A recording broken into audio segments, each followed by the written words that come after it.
Assalomu alaykum. Obodxonadonda mening qiziqishlarim kanal obunachilari.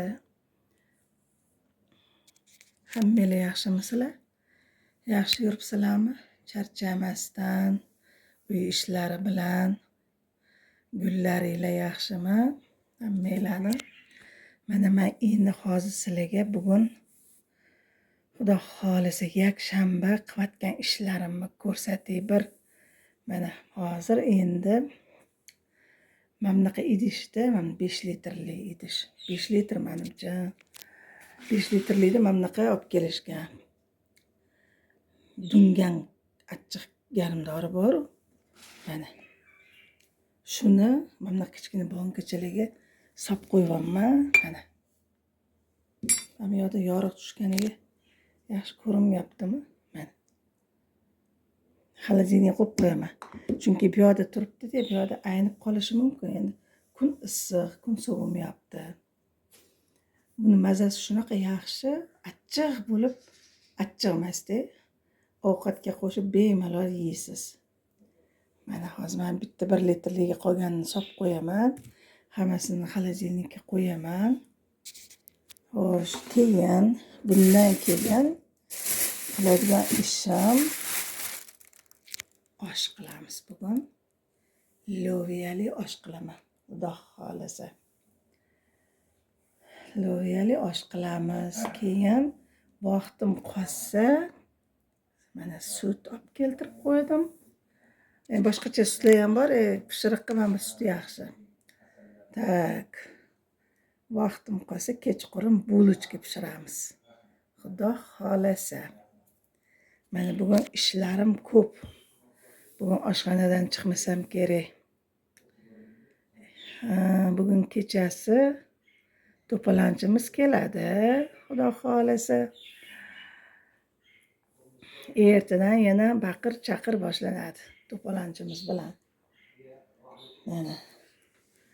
Mana men shuncha idishda chiqdi. Yana bundan anchasini yegan edik. Mana buni qaranglar. Dunganni mana shunaqa qilgan. Endi shunaqa tayyorlash kerak yozda, Xudo xolisa.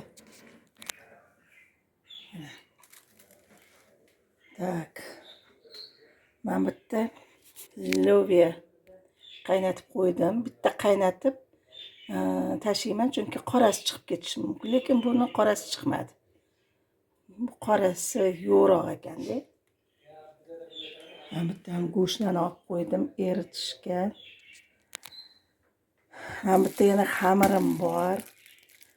Bunga voy bugun juda ishim ko'p, hurmatli obunachilar. Buni yoyib o'rab qo'yaman. Ertaga buni pishiraman. Piyozli qatlama qilib qo'yaman. Mana. Undan keyin baqlajonli salat etgan navaralarim, uni pishirishim kerak. Ana sizlarga ish. Mana, men bitta aroid bor edi. Butilkasini tagiga cho'kib qoladi hammasi. Mana bunaqa qilib to'ntarib qo'ydim mana. Tayyorlab. Endi bismillahirrohmanirrohim deb ishlarimni sekin hozir ovqatimizni qovurib, solib qo'yib, sekin keyin boshqa ishlarni qilveraman. Mana qozonlarni qo'yib qo'ydim tayyor. Boshlaymiz ishimizni bismillahirrohmanirrohim deb. Mana. Bitta shu idishda qoldi. Buni bugun ovqatlardan yeyaveramiz. Mana. Suv bilan solib qo'ydim. Turaveradi anchagacha, aynimaydi, boshqa qilmaydi. Endi buni hozir xolodilniklarga mana joylab qo'yamiz. Mana. U tepasiga qo'yib qo'ysam ham bo'ladi. Chunki anchagacha yetadi bu.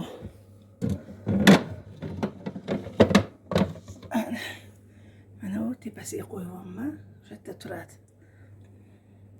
Mana hurmatli obunachilar, sabzilarim to'rab tayyorladim. Piyoz, katta piyoz to'radim.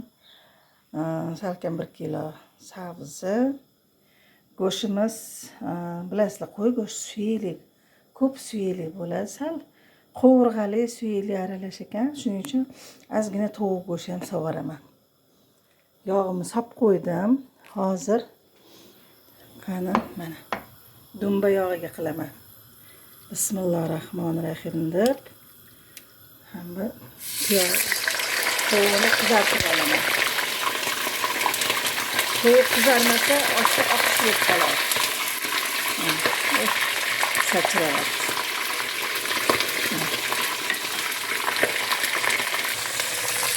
Mana qilib qizartirib olamiz. Keyin buni olaman deb piyozlarni solib, go'shtlarni solamiz. Mana oshga piyoz soldim. Sal qizartirib olamiz. Keyin go'shtlarni solamiz.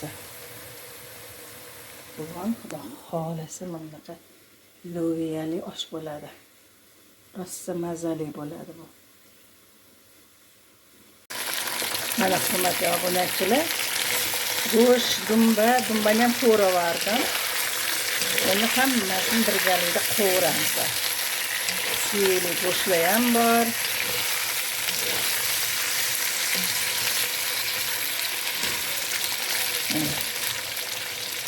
Birpas qovurib, keyin sabzimizni solamiz. Bunga yana ozgina tuz sovaraman. Go'shtimizga yana ham maza o'tib turadi.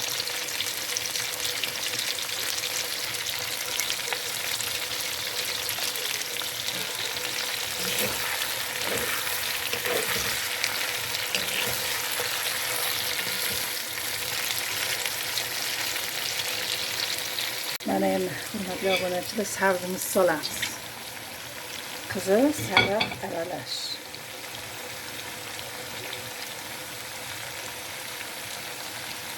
Endi buni birpas qovuramiz.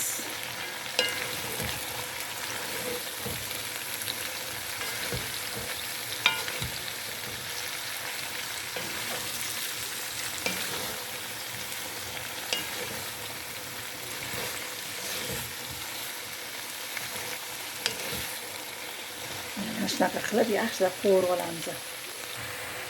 Sabzimizni qovuryapman. Yana 15 minut qovuraman, keyin suv solamiz.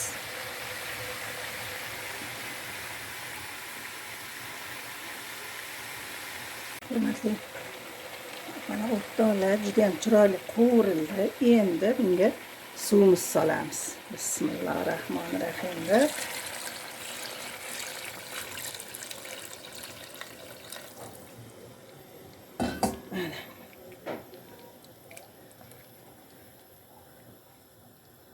tovuq go'shtlarini ham soldim.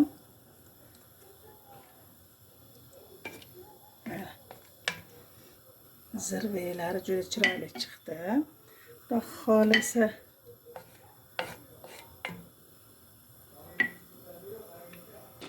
mana endi hovlida oshxonamizda, oshxona emas, gazxona. Yog' solib qo'ydim. Baqlajonni qovurib olaman. 1 kilogina baqlajon edi.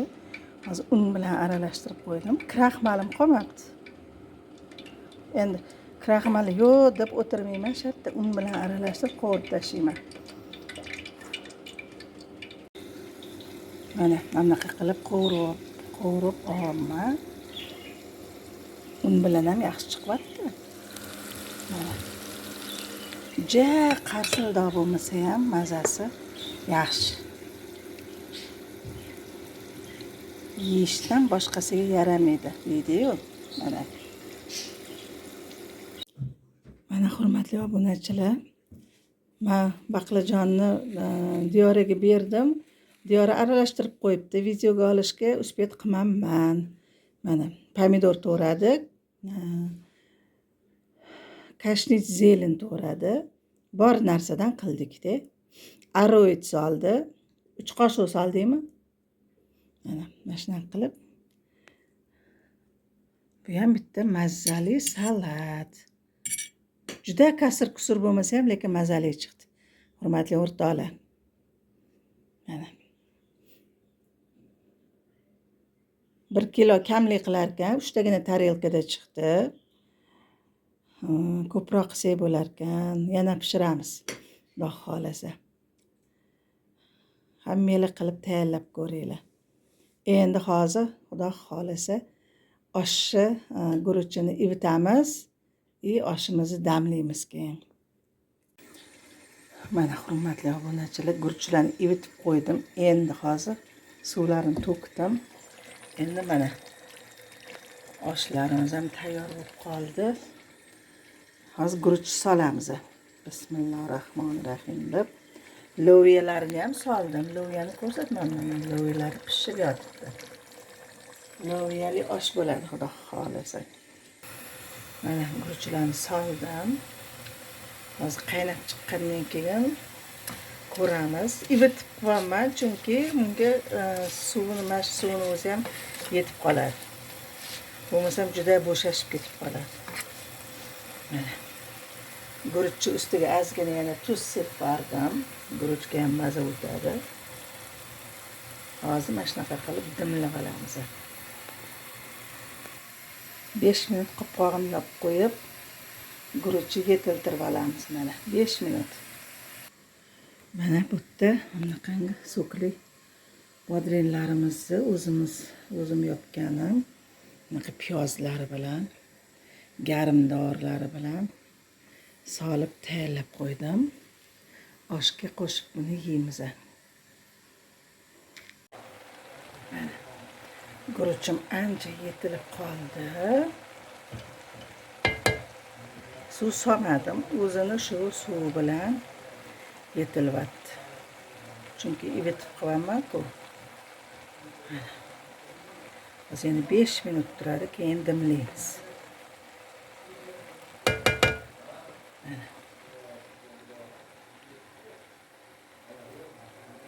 Mana oshimiz yetildi. Yana bunda teshuvchalar qilamiz. Bu nimaga qilinadi? Orasidan part chiqib, orada pishmay qolgan guruchlar ham pishib ketadi. Bir xil nimaga shunaqa qilinar ekan deyshadi. Mana o'sha par bug'lari chiqyapti.